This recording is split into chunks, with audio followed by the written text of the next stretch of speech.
Hello students, यदि आपको मेरे वीडियोस पसंद आ रहे हैं तो सब्सक्राइब बटन को प्रेस करके मेरे चैनल को सब्सक्राइब कर लें और बेल बटन को प्रेस कर दें ताकि मेरे नए वीडियोस के आने की सूचना आपको तुरंत मिल जाए।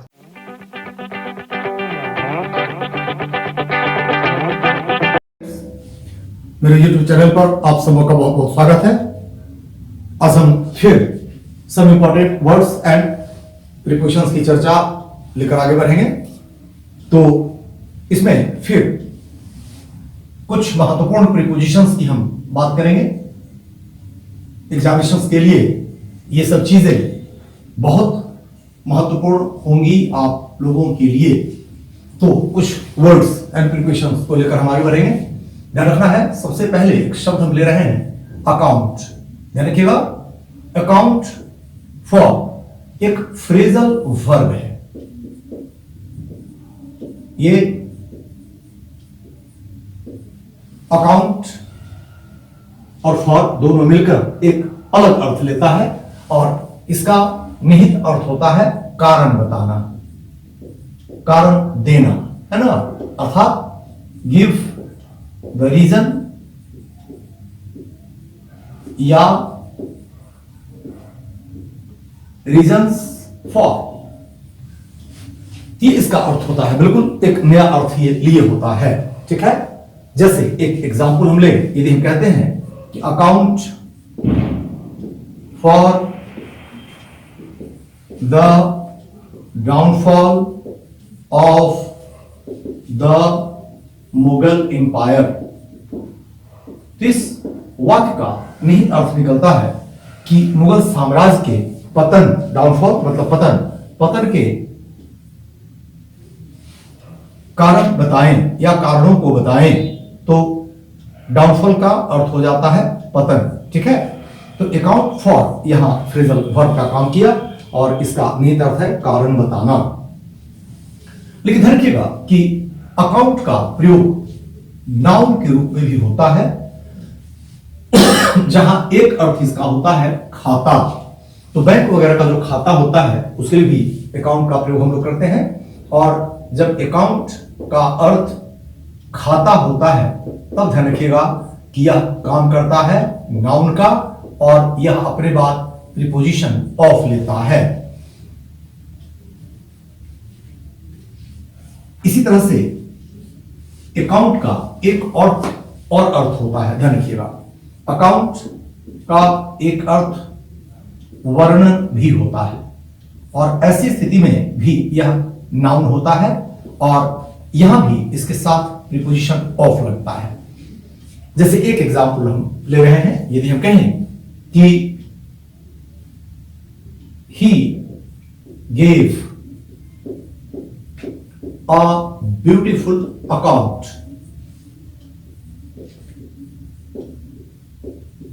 ऑफ हिज जर्नी, तो यहां अकाउंट का अर्थ ध्यान रखिएगा हो जाता है वर्णन अर्थात डिस्क्रिप्शन। उसने अपनी यात्रा का एक सुंदर विवरण दिया, सुंदर वर्णन किया, है ना, ये इसका अर्थ होता है। तो अकाउंट का प्रयोग फ्रेजल वर्ब में फॉर के साथ और दो प्रयोग हमने नाउन्स का देखा, जिसमें एक अर्थ इसका खाता होता है तो एक अर्थ इसका वर्णन भी होता है। फिर देखिएगा कि अकाउंट से ही बना हुआ एक शब्द है अकाउंटेबल, जो एडजेक्टिव होता है। और जब एडजेक्टिव का यह काम करता है तो इसका अर्थ हो जाता है उत्तरदायी, जवाबदेह, ये सब अर्थ होता है इसका। और यहां दो ढंग से प्रीपोजिशन आगे बढ़ता है। अकाउंटेबल टू समबडी होता है, किसी व्यक्ति के प्रति जवाबदेह, किसी व्यक्ति के प्रति उत्तरदायी, और किसी चीज के लिए उत्तरदायी, तो ध्यान रखिएगा यहां फॉर हो जाता है। तो अकाउंटेबल टू ए पर्सन होता है, टू समबडी होता है, जबकि अकाउंटेबल फॉर समथिंग होता है। इसी अर्थ में कुछ और शब्दों को हम ले रहे हैं, ध्यान रखिएगा। जैसे रेस्पॉन्सिबल, इसका भी अर्थ होता है उत्तरदायी, जवाबदेह, और ये भी यही दो प्रीपोजिशन लेकर आगे बढ़ेगा। ये भी एडजेक्टिव का काम कर रहा है। और जब किसी व्यक्ति के प्रति उत्तरदायी, किसी व्यक्ति के प्रति जवाबदेह, तो ये टू लेता है, और किसी चीज के लिए जवाबदेह तो ये फॉर लेता है। इसी अर्थ में एक और शब्द हम आपको बता दें कि चलिए इसको भी हम कैपिटल कर देते हैं, जैसे रिस्पॉन्सिबल। इसी तरह से ध्यान रखिएगा, एक शब्द इसी अर्थ में हम लेते हैं जब हम कहते हैं आंसरेबल, तो यह भी एडजेक्टिव है और इसका भी अर्थ वही है, जवाबदेह, उत्तरदायी। और किसी व्यक्ति के प्रति जवाबदेह टू समबडी, और किसी चीज के लिए जवाबदेह तो फॉर समथिंग, ये प्रयोग चलता है। एक एक एग्जाम्पल हम ले रहे हैं, इसको क्लियर कर दें। जैसे यदि हम कहें कि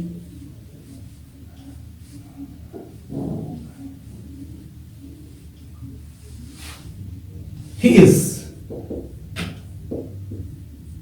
not accountable to you, वह तुम्हारे प्रति उत्तरदायी नहीं है, वह तुम्हारे प्रति जवाबदेह नहीं है, अर्थात तुम्हारे लिए उसकी कोई जवाबदेही नहीं बनती है, ये इसका निहित अर्थ होता है। लेकिन वही हम कहें कि she is accountable for this accident, तो इसका अर्थ यह निकलता है कि वह इस दुर्घटना के लिए जिम्मेवार है, जवाबदेह है। तो कहने का मतलब है कि यहां अकाउंटेबल के बदले आप चाहते तो इस्तेमाल कर सकते थे रिस्पॉन्सिबल, और उसी तरह से आप चाहते तो इस्तेमाल कर सकते थे आंसरेबल, और यहां भी आप रिस्पॉन्सिबल या आंसरेबल का प्रयोग कर सकते हैं। तो ये अकाउंटेबल की स्थिति बनी, खास करके रिस्पॉन्सिबल के, आंसरेबल की, जहां हमने कहा कि to somebody for something, to somebody for something से रिलेटेड कुछ और प्रयोग हम यहां ले रहे हैं। इनको थोड़ा याद रखिएगा, याद रखने में आपको आसानी भी होगी। जैसे हम कहें कि ग्रेटफुल, इसका कई अर्थ हिंदी में हम लोग लेते हैं, आभारी, कृतज्ञ, ऋणी, ये सब अर्थ हम लोग इसका लेते हैं।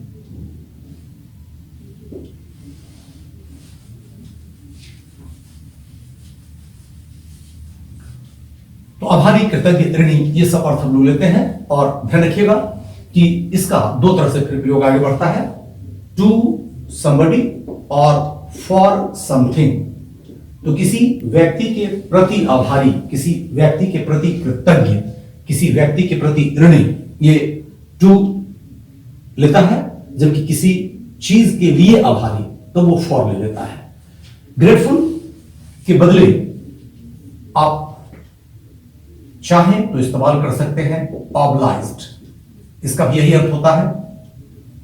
इंडेप्टेड, सामान्य अर्थ इसका होता है ऋणी, लेकिन आभारी, कृतज्ञ, ये सब हिंदी इसकी भी बनती है। उसी तरह से एक और शब्द हम बता दें, यह है बिहोल्डेन। इन सबों का अर्थ हम लोग लेते हैं आभारी, कृतज्ञ, ऋणी, और किसी व्यक्ति के प्रति तो टू, और किसी चीज के लिए तो फॉर।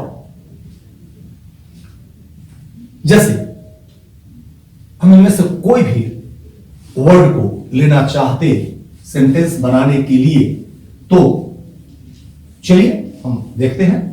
यदि हम कहें कि I am grateful, I am obliged, I am indebted, I am beholden, इनमें से किसी का प्रयोग आप कर लीजिए, टू यू,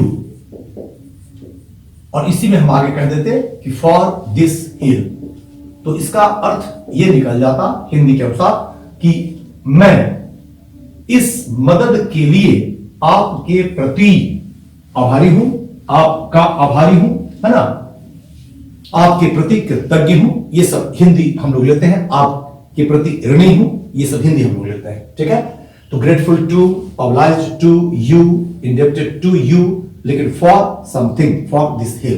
ठीक है, तो इस तरह से ये पॉइंट भी आपको समझ में आना चाहिए। कुछ और शब्द हम ले रहे हैं।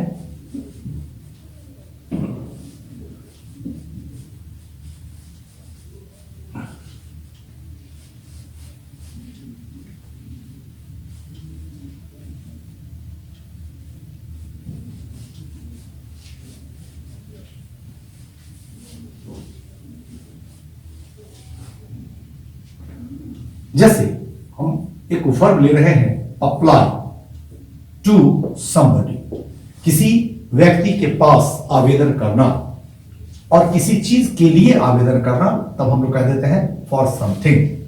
जैसे हम कहें कि शी अप्लाइड, उसने आवेदन किया, टू द प्रिंसिपल, प्रिंसिपल के पास,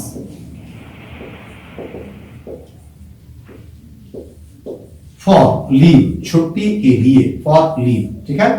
तो यहां हमने फॉर का प्रयोग कर दिया, यहां हमने टू का प्रयोग कर दिया, तो ये टू समबडी हो गया और फॉर समथिंग हो गया। यहां एक सावधानी बरतिएगा कि एक प्रॉब्लम आर्टिकल का आप लोग कर लेते हैं, फॉर द लीव नहीं होता है, इसीलिए होता है फॉर लीव, ठीक है। तो एक सावधानी यहां बरतनी है। इसी तरह से एक प्रयोग, जैसा कि हम देखते हैं कि अच्छे खासे लोग गलतियां कर लेते हैं।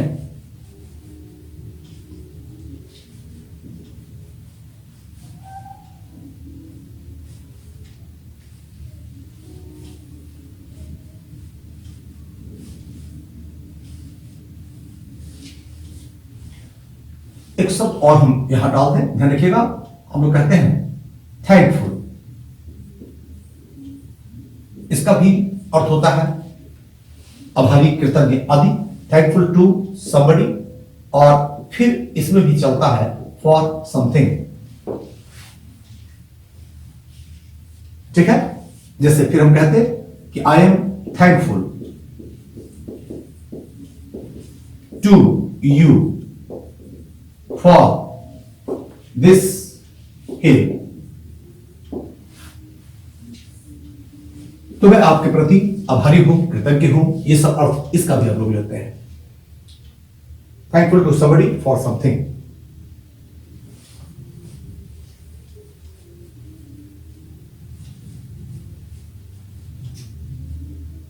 तो ये कुछ शब्द हमने लिए जो टू और फॉर दोनों लेते हैं, लेकिन दोनों में फर्क है, इसको ध्यान में रखना है। चलिए कुछ और शब्दों की हम बात कर लें।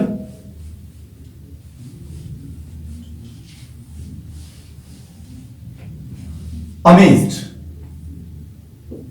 बहुत आश्चर्यित, इस अर्थ में इसका प्रयोग होता है। इसी अर्थ में ध्यान रखिएगा प्रयोग हम लोग करते हैं एस्टोनिस्ट का। इसी तरह से हम लोग कहते हैं स्टार्टल्ड, अत्यंत आश्चर्यित, जिसको हम लोग कहते हैं भौचक्का, है ना, स्टार्टल्ड। इसी अर्थ में हम लोग इस्तेमाल करते हैं बिविल्डर्ड, और सबसे सामान्य शब्द इसमें हो जाता है सरप्राइज्ड। तो सरप्राइज से ये सारे एडजेक्टिव्स स्ट्रॉन्ग एडजेक्टिव्स माने जाते हैं, ठीक है। इन सबों के साथ आमतौर पर प्रीपोजिशन एट होता है, होना चाहिए। सरप्राइज के साथ भी एट ही होना चाहिए, लेकिन मॉडर्न इंग्लिश में बाई का प्रयोग भी लोग कर रहे हैं। आपको प्रेफर करना है एट, ठीक है, क्योंकि ये पारंपरिक प्रयोग शुरू से चला रहा है, और कुछ जो चेंजेस आ रहे हैं उसमें सरप्राइज बाई लोग धरले से इस्तेमाल करते हैं, इसलिए बाई को भी अब लगभग डिक्शनरी की जगह मिल रही है, लेकिन प्रेफरेंस आपको हमेशा एट को देना है। तो ये सब अपने साथ एट लेते हैं, ठीक है। तो यहां ध्यान रखना है कि अब जैसे अमेज्ड बाय, एस्टोनिस्ड बाय, ये सब प्रयोग हम लोग नहीं करेंगे, और ये सारे शब्द ध्यान रखिएगा काम करेंगे एडजेक्टिव्स के। अतः बी क्रिया के साथ इनका प्रयोग आप करते हैं, और आपको ये पैसिव वॉइस की तरफ दिखाई पड़ता है, और इसलिए नॉर्मली हम लोग गलती कर लेते हैं, यहां एट के बदले बाय का प्रयोग कर देते हैं। तो ये आपका प्रीपोजिशनल एरर हो जाता है, ठीक है। कुछ और शब्द पहले हम एट वाली ले लें, तब फिर हम एक आध एग्जाम्पल लेंगे। इसी तरह से ध्यान रखिएगा यहीं पे कुछ और शब्द हम डाल दें, तो शॉर्ट, सदमाग्रस्त, शॉर्ट, है ना, ये भी अपने साथ एट ही लेता है। फिर पिछले क्लास में कुछ हम बताए थे कि जैसे laugh, at, mock, at, deride, at, इन तीनों का अर्थ होता है मजाक उड़ाना, खिल्ली उड़ाना, ये पिछले किसी क्लास में भी हम समझाए हैं, लेकिन एट वाला प्रयोग यहां चल रहा है। थोड़ा सा इसको हम यहां सेपरेट कर रहे हैं। मजाक उड़ाना, खिल्ली उड़ाना,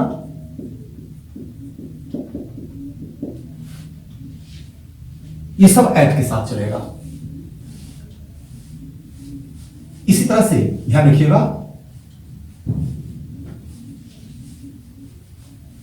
कि हॉरिफाइड, भयभीत, ये भी अपने साथ एट लेगा, है ना, ये बाय नहीं लेगा, और ये भी काम करेगा एडजेक्टिव का। तो इन शब्दों के साथ हमारा जो प्रॉब्लम होता है वो आमतौर पर यही होता है कि हम लोग बाय का प्रयोग कर देते हैं, या एग्जामिनेशन में इनके साथ बाय का प्रयोग आपको करके दिया जाता है, तो हम लोग उसको करेक्ट समझ बैठते हैं। ये थोड़ी सावधानी आपको यहां बरतनी पड़ेगी। जैसे हम कहें कि she was short, she was short. अब ध्यान रखना है, ये हमको बी प्लस V3 दिखाई पड़ता है, लेकिन ये V3 यहां वर्ब का काम नहीं करता है, ये यहां काम करता है एडजेक्टिव का। She was shocked at the death of her son. वह अपने पुत्र की मृत्यु पर सदमाग्रस्त थी, ये इसका अर्थ निकलता है। लेकिन इस शॉर्ट के कारण खास करके V3 आपको दिखाई पड़ेगा, और एग्जामिनेशन में यहां प्रॉब्लम कर देगा बाई का।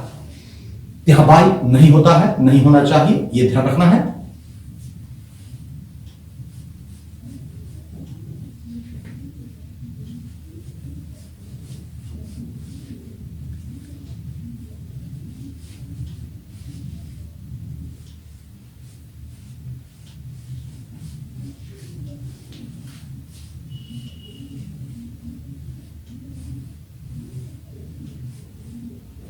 इसी तरह ध्यान रखिएगा कि हिंट एट समथिंग, किसी चीज पर इशारा करना, इसके लिए हम लोग हिंट के साथ एट का प्रयोग करते हैं। ठीक है, इसी तरह से ध्यान रखिएगा, हम कहते हैं गेज एट somebody या समथिंग। गेज, इसका अर्थ होता है एक टक निहारना, टकटकी निगाह से देखना, नजर गड़ाकर देखना, ये सब इसकी हिंदी होती है, गेज एट। इसी अर्थ में फिर ध्यान रखिएगा इस्तेमाल होता है स्टेयर, ये भी अपने बाद एट लेता है। स्टेयर एट somebody या समथिंग, ये प्रयोग हम करते हैं। ठीक है, जैसे एक आध एग्जाम्पल हम लें।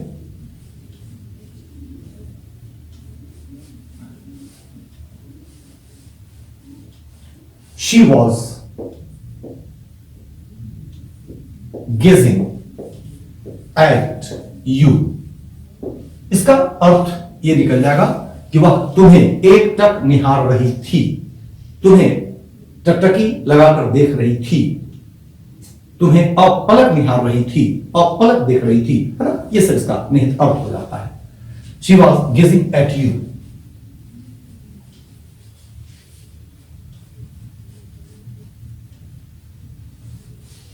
फिर ध्यान रखिएगा कि एम, लक्ष्य बनाना, निशाना लगाना, यह सब अर्थ होता है।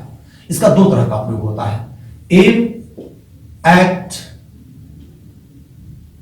और प्लस यदि V4 है, वर्ब है, तो V4 हो जाता है। यहां प्रॉब्लम यहां होता है, ध्यान रखिएगा। तो एम एट प्लस V4 के साथ आगे बढ़ सकता है, या कोई नाउन है तो समथिंग का प्रयोग कर देते हैं।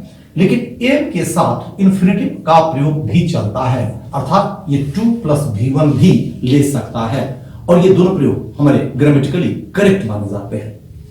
अतः एक एक एग्जाम्पल हम ले रहे हैं।